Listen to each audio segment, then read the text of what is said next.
thiên ngôn đông dối yak ti khen ding i ve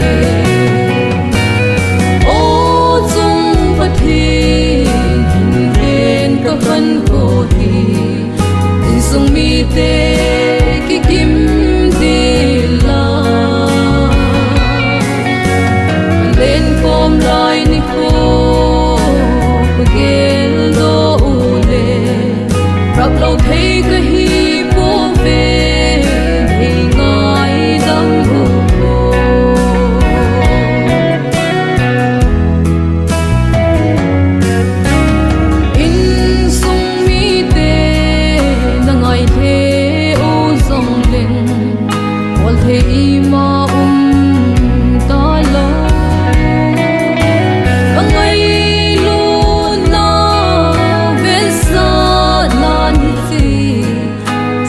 song hi ka hin rong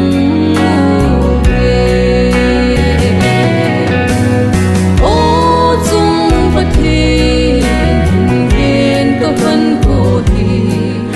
in sung mi te ki kim de la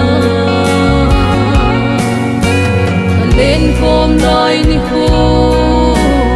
gel do ule rap lo thei ka hi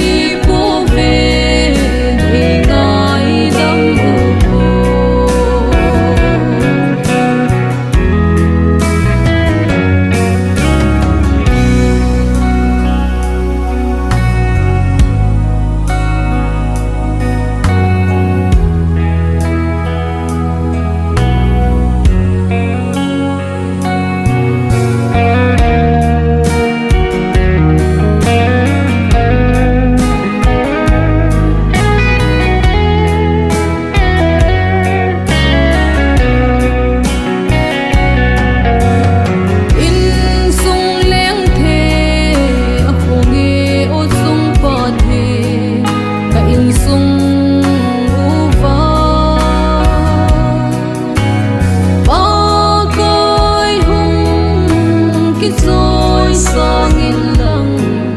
là lung xê nan